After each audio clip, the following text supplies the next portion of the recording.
السلام علیکم۔ بسم اللہ الرحمن الرحیم۔ اللہ نرمی کرنے والے، مہربانی کرنے والے کی شناخت یا پہچان کے ساتھ۔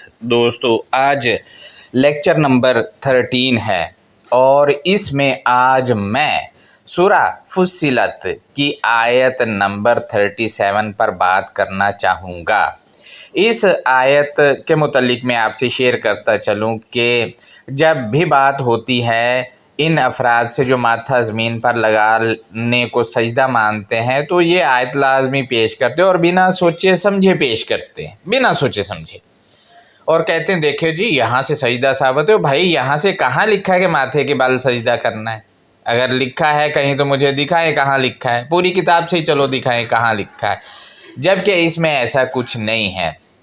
اس میں کیا ہے آج وہ میں آپ سے شیئر کرنے والا ہوں، لہٰذا اینڈ تک میرے ساتھ جڑے رہیں۔ آج لیکچر نمبر 13 ہے رکوع سجود سیریز کا، اور آج سورہ فصلت کی آیت نمبر 37 پر میں بات کرنا چاہوں گا۔ اس آیت میں لا تسجدوا للشمس ولا للقمر آیا ہے۔ آپ کو میں بتاتا چلوں کہ للشمس اور للقمر میں لی حروف جارہ ہے، اس کے معنی کے لیے ہوتے ہیں مثلا للہ اللہ کے لیے، لربی پالنہار کے لیے، لی میرے لیے، لذکری میرے ذکر کے لیے، لصلاتی صلاۃ کے لیے۔ دوستو آپ نے دیکھا لی کے معنی کے لیے ان لوگوں نے خود کیے ہیں، لیکن اسکرین پر دیکھیں لشمسی اور للقمری کا ترجمہ شمس کو اور قمر کو معنی کیے ہیں۔ اس کی وجہ یہ ہے کہ عقیدہ ہے کہ شمس اور قمر نیلے آسمان والے سورج چاند ہیں۔ اسی عقیدے کو آیت پر تھوپ دیا ہے، جبکہ ان کا کیا ہوا ترجمہ بھی میں نے لگایا ہے۔ غور کریں اور بتائیں دنیا میں ریسرچ کر کے کہ کون ہے دنیا میں جو نیلے والے آسمان کے چاند اور سورج کو سجدے کرتے ہیں۔ لہذا دوستو ہمارے ہاں کہا جاتا ہے کہ چاند اور سورج کو کافر سجدہ کرتے ہیں، جبکہ جو کافروں کے متعلق ایسا کہتے ہیں ان کی اپنی ایک نماز جس کا نام نماز اشراق ہے، وہ سورج نکلنے کی خوشی میں پڑھتے ہیں، اور اکثر آپ نے ان کی مساجد میں جو نماز کے لیے کیلنڈر لگائے ہوئے ہوتے ہیں ان میں بھی نماز اشراق کا نام آپ نے لکھا ہوا پڑھا ہوگا۔ دوستو یہ وہی نماز اشراق ہے جو سورج نکلنے پر پڑھی جاتی ہے، جبکہ ایک فتویٰ جو بہت مشہور جگہ کا ہے وہ میں لگا رہا ہوں۔ اس کے مطابق اشراق یعنی سورج چمکنے کی نماز سورج چمکنے سے 10 منٹ بعد یا 15 منٹ بعد پڑھی جاتی ہے، یعنی سورج کے لیے کہا جائے گا۔ اور ایک اور فتویٰ میں لگا رہا ہوں، غور کریں، اس میں مفتی کا کہنا ہے کہ حدیث میں لکھا ہے کہ فجر کی نماز کے بعد اشراق یعنی سورج چمکنے کی نماز، اس کو ایک حج اور ایک عمرہ کا ثواب ملتا ہے جو یہ پڑھتا ہے، جبکہ اشراق کہتے ہی سورج کی شعاؤں کی چمک کے نکلنے کو ہے، یعنی جو اشراق کرتا ہے وہ سورج کی وجہ سے کر رہا ہے۔ یعنی اگر ہم نیلے آسمان والا سورج لیں تو اشراق کی نماز پڑھنے والے سورج کی چمک نامی نماز پڑھ رہے ہیں، ظاہر ہے اس کو ہی سجدہ کر رہے ہوتے ہیں۔ اگر سجدہ ان کے والا جو یہ بنا کے بیٹھے ماتھا زمین پر لگانا ہے تو صلاۃ اشراق سورج کی روشنی پھوٹنے کی نماز، جب نام ہی ایسا ہے تو ظاہر ہے سورج کی روشنی پھوٹ رہی تو اسی کو سورج کو ہی سجدہ ہو رہا ہے۔ لہٰذا مزید دیکھیں، تصویر لگا رہا ہوں، اس پر چاند بنا ہوا ہے، اس چاند کی طرف منہ کر کے اشراق سمیت ساری نمازیں بشمول نماز جنازہ اور عید کی نمازیں بھی اسی کی طرف منہ کر کے ماتھا زمین پر لگاتے ہیں، جبکہ اس تصویر کو غور سے دیکھیں، اوپر چاند دیوتا ہے اور نیچے اللہ کا نام لکھا ہوا ہے۔ بنانے والے نے اس مہارت سے بنایا ہے کہ دیوتا کو اوپر ہی رکھا ہے، اور یہ بنانے والے کون ہیں؟ وہاں کے حکمران جو وہاں کنٹرول کرتے ہیں، انہوں نے کیا ہے، اور 5 وقت سارے جو کہتے ہیں ہم چاند کو سجدہ نہیں کرتے، کافر کرتے، وہ خود اس کی طرف 5 وقت منہ کر کے وہ سجدے کر رہے ہوتے ہیں۔ آپ کے سامنے چاند دیوتا کو، یہ اوپر ہے اللہ کے اور اللہ نیچے ہے۔ آپ کو اسی چاند کو ماننے سے منع کیا گیا ہے اور اسی کو مانے جا رہے ہیں، جبکہ دعویٰ یہ کہ ہم چاند کو نہیں مانتے۔ بھائی ماننا کسی چیز کو، اس کو سجدہ کرنا ہے، آپ کا تو 5 وقت منہ ہی ادھر ہوتا ہے، اس چاند کی طرف ہوتا ہے، کیا کریں اب؟ جبکہ الکتاب المبین میں کہیں نہیں لکھا کہ ماتھا زمین پر لگا کر سجدہ ہوگا۔ دوستو یہ چاند آپ کو بعض مسجدوں کے میناروں پر اور ڈومز پر لگا ہوا بھی دکھائی دیتا ہے۔ اصل میں یہ کہاں سے آیا ہے وہ بھی میں اسکرین شاٹ لگا رہا ہوں، غور کریں۔ شری رام کا نشان جو ہے وہ چاند ہے، اور غور کریں رام جی بھی چاند والے ہیں، اور اسی طرح شیو جی کا نشان بھی چاند ہی ہے۔ یعنی ان کے نشان اب دیکھیں کہاں کہاں سجا رکھے ہیں ہمارے لوگوں نے۔ غور کریں، تصویر میں نے لگائی ہے، آپ نے دیکھا کہاں ہے؟ ایک اور تصویر دیکھیں، اس میں بھی دیکھیں کہ یہ شیو جی، رام جی اور شری رام کا جو نشان ہے وہ کہاں لگایا ہوا ہے۔ ایک اور تصویر دیکھیں، اس میں بھی آپ دیکھیں کہ اللہ نیچے لکھا ہوا ہے، شیو جی کا نشان اوپر ہے، شیو جی کا نشان اوپر ہے، غور کریں آپ۔ یعنی کہ شیو جی کا جو نشان ہے چاند وہ بڑا ہے، اللہ چھوٹا ہے، اور 5 وقت اسی کی طرف منہ ہوتے ہیں۔ اس کے علاوہ عیدوں پہ اور نوافل جو پڑھے جاتے ہیں یا 27ویں کی راتیں یا ایسے ایونٹ جو بھی بنائے جاتے ہیں اسی کی طرف منہ ہوتا ہے۔ دوستو آپ کو پتہ چلا، یعنی آپ نے کتنی مماثلت دیکھی ہے ان میں، یعنی ہندوازم سے لیا گیا ہے یہ بے مطابق تاریخ کے۔ دوستو آپ نے دیکھ لیا جو کہتے ہیں سورج چاند کو سجدہ نہیں کرنا، لیکن یہ خود کر رہے ہیں۔ اگر یہی والا سجدہ ہے جو یہ ماتھا زمین پر لگا کے کر رہے ہیں، بلکہ سب اسلامی ایونٹس بھی چاند آ کر ان کو بتاتا ہے، چاند دیوتا وہ آ کر بتاتا ہے کہ لو جی یہ اس دن ہوگا، جبکہ چاند دیوتا کو دیکھنے کے لیے بڑی بڑی دوربینیں بھی سجا رکھی ہوتی ہیں۔ دوستو یہ سب آپ سے شیئر کرنے کا مقصد حقائق آپ کے سامنے رکھنا ہے، اور ہمارے لوگ 5 وقت اسی کی طرف منہ کر کے ہی اپنے والا سجدہ کرتے ہیں، اور اشراق میں بھی سورج کی چمک کے لیے، اس کا تو نام ہی صلاۃ اشراق یعنی سورج کی روشنی پھوٹنے کی نماز ہے، لہذا آپ خود دیکھیں۔ جبکہ الکتاب المبین میں سجدہ ماتھا زمین پر لگانا نہیں ہے، بلکہ اس کے متعلق لیکچر نمبر 2 میں تفصیل سے بات کر دی گئی ہے، اس کا جائزہ آپ لے سکتے ہیں۔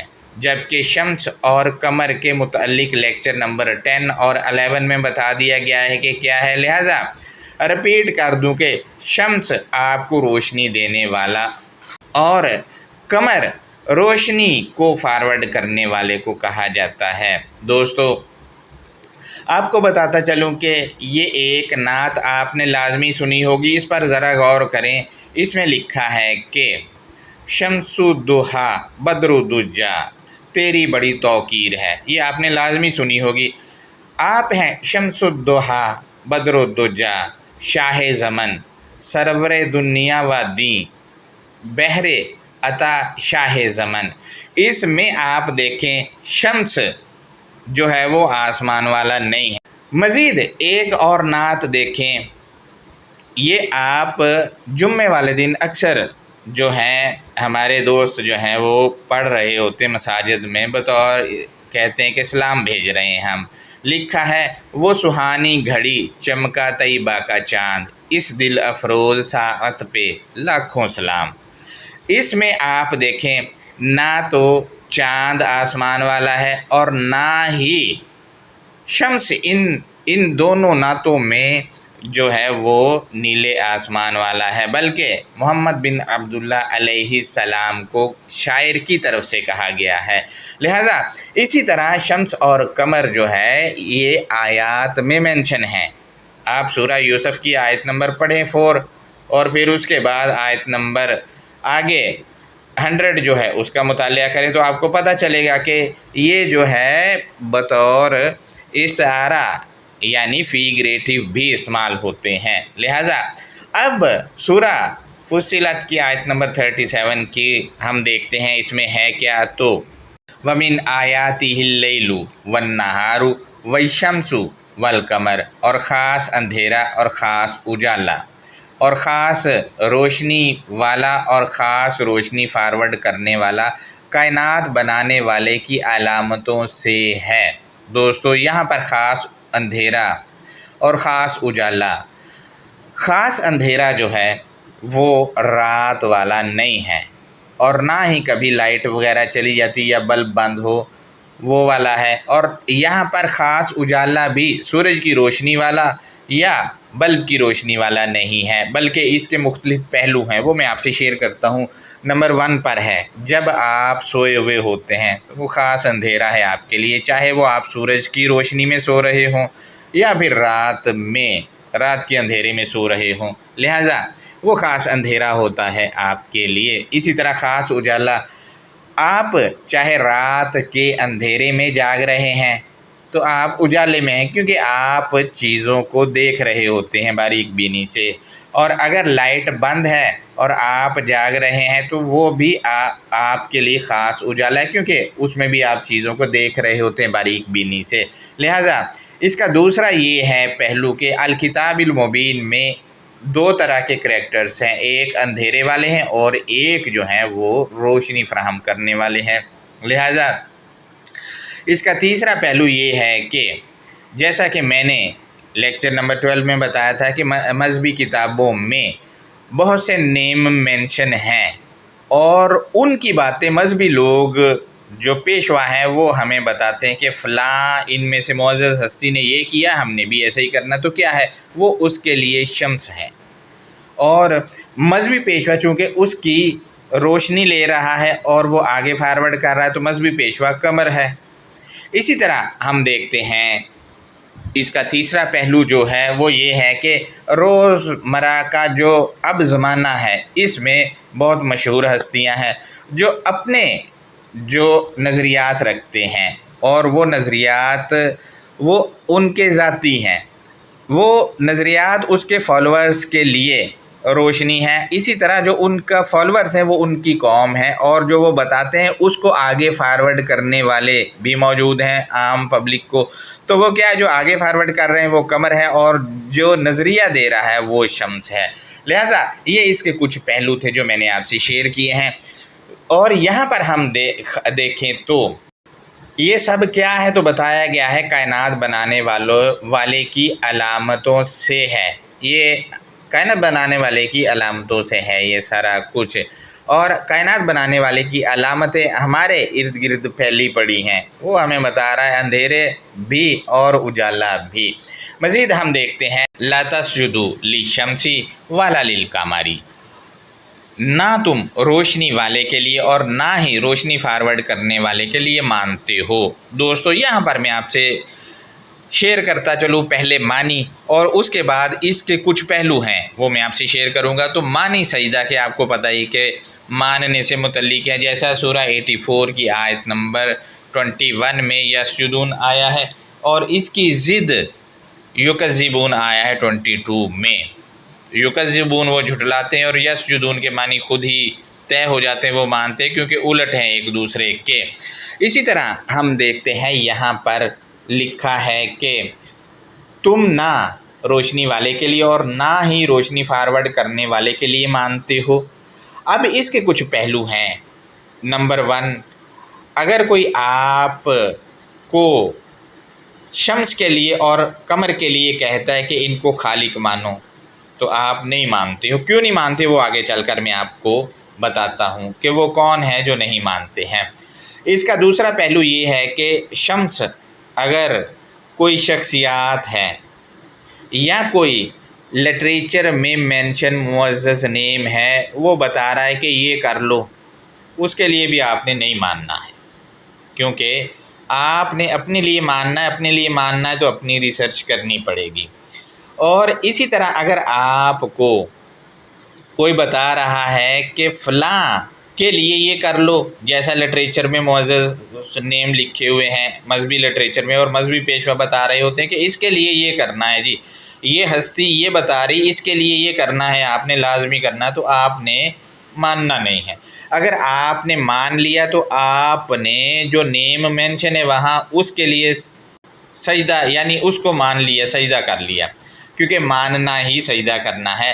اور جو آپ کو بتانے والا ہے جب وہ بتا رہا ہوتا ہے، اگر آپ اس کی بات مان رہے ہوتے ہیں تو آپ اس کے لیے سجدہ کر رہے ہوتے ہیں، کیونکہ ماننا ہی سجدہ کرنا ہے۔ لہٰذا قمر کے لیے، یعنی جو مذہبی پیشوا آپ کو بتا رہا ہوتا ہے فلاں کے لیے یہ کر لو، فلاں کے لیے اور ڈھمکاں کے لیے یہ کر لو، نہیں ماننی ہے اس کی بات۔ اگر آپ نے مان لی تو آپ قمر کے لیے وہ کر رہے ہیں، مان رہے ہیں، اور ماننا ہی سجدہ کرنا ہے۔ لہذا دوستو یہ دو پہلو تھے، اور اگر آپ کو تیسرا پہلو یہ ہے کہ چاند والا بھی، چلو اس پہ بھی میں بات کر لیتا ہوں، اگر نیلے آسمان والا چاند ہے اور سورج ہے، اس کے لیے کوئی آپ کو کہے کہ یہ جی کریٹر ہیں، تو نہیں ماننا۔ اس کی وجہ کیا ہے وہ آیت کے اگلے حصے میں بتائی گئی، یہ کہہ کر کے وَاسْجُدُوا لِلَّهِ الَّذِي خَلَقَهُنَّ، اور تم کائنات بنانے والے کے لیے مانو جو کہ اس نے ان دونوں کو مرحلہ وار پروان چڑھایا۔ یہ تو پروان چڑھے ہوئے ہیں، خلق شدہ ہیں، اس وجہ سے نہیں ماننا۔ ماننا کس کو؟ جس نے یہ کائنات کریٹ کی ہے، اور کائنات میں ان کو بھی کریٹ کیا ہے۔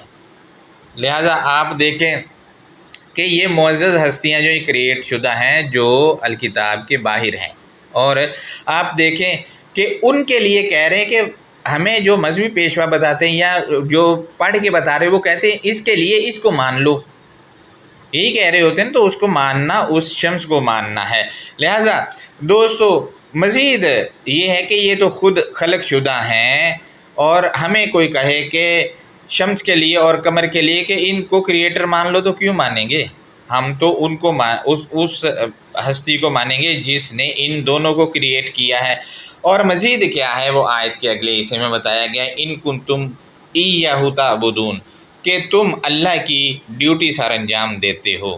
اب آپ دیکھیں جو اللہ کی ڈیوٹی سر انجام نہیں دیتا ہے، ایک تو ہے اللہ کی ڈیوٹی سر انجام دینا، اب ایک اس کا اپوزٹ ہے، اس کا الٹ ہے، جو اللہ کی ڈیوٹی سر انجام نہیں دیتا ہے تو وہ کیا کرتا ہے، وہ شمس کے لیے اور قمر کے لیے مانتا ہے کہ جی یہ خلق کرنے والے ہیں، جبکہ وہ خلق کرنے والے نہیں ہیں، اور ان کے لیے یہ ماننا، ان کو سجدہ کرنا، کیونکہ سجدہ کے معنی ہی ماننا سے متعلق ہے۔ اس کے اور بھی دو معنی ہیں، لیکن آیت کے کنٹینٹ کے مطابق وہ وہاں لگ جائیں گے۔ لہذا دوستو اگر آپ اللہ کے لیے مان رہے ہیں کہ اس نے ان دونوں کو خلق کیا، تو آپ اللہ کی ڈیوٹی کر رہے ہیں، کیونکہ اللہ کو ماننا ہی اللہ کو سجدہ ہے، نہ کہ ماتھا زمین پر لگانا۔ اور ان کے لیے بھی ماتھا زمین پر لگانا سجدہ نہیں ہے، بلکہ ان کے لیے ماننا کہ وہ خالق ہیں، تو آپ ان کے لیے سجدہ کر رہے ہیں، ماننا سجدہ کرنا ہے، ماتھا زمین پر لگانا نہیں، کیونکہ ماتھا زمین پر لگانا جو ہے، اور کہتے ہیں کہ سجدہ ہو گیا، تو وہ ماتھا زمین پر لگانا ثابت ہی نہیں، کسی ایک آیت سے مجھے کر دیں، آپ مان لیں گے، کوئی دقت ہی نہیں ہمارے لیے۔ تو جبکہ دوستو اس آیت میں بھی شمس اور قمر نیلے آسمان والے نہیں ہیں، بلکہ آپ دیکھیں کہ شمس اور قمر کو انٹروڈیوس کرانے والے کون ہیں۔ میں نے تصویریں آپ کو شیئر کی ہیں، اور اس کے علاوہ بھی آپ سے شیئر کیے ہیں، دو نعت کے شعر بھی آپ سے شیئر کیے ہیں میں نے۔ شمس بندے کو کہا گیا، قمر بھی بندے کو کہا گیا ہے۔ لہذا آپ دیکھ لیں مذہبی لٹریچر میں بہت سے ہستیوں کے نیم ہیں جن کے لیے آپ کام کرتے پھر رہے ہیں، اور آپ دیکھ لیں کہ خالق کے لیے کام نہیں کر رہے ہیں، تو کیا ہے؟ جب آپ مان رہے ہیں شمس کے لیے اور قمر کے لیے کہ وہ کریٹر ہیں، تو آپ ان کو سجدہ کر رہے ہیں، اور اگر آپ یہ کائنات بنانے والے کے لیے مان رہے ہیں کہ اس نے ان دونوں کو بنایا ہے، تو آپ کائنات بنانے والے کو سجدہ کر رہے ہیں، کیونکہ ماننا ہی سجدہ کرنا ہے۔ لہذا دوستو یہ اس آیت کی انڈرسٹینڈنگ تھی جو میں نے آپ سے شیئر کی ہے۔ اس میں نہ تو سجدہ، اس میں کہیں نہیں لکھا کہ سجدہ ماتھا زمین پر لگانا ہے، اور اس میں جو شیئر کیا ہے وہ آپ کے سامنے ہے، لہذا اپنا اوپینین کومنٹ میں ضرور دیں۔ اللہ حافظ، اپنا بہت زیادہ خیال رکھیں۔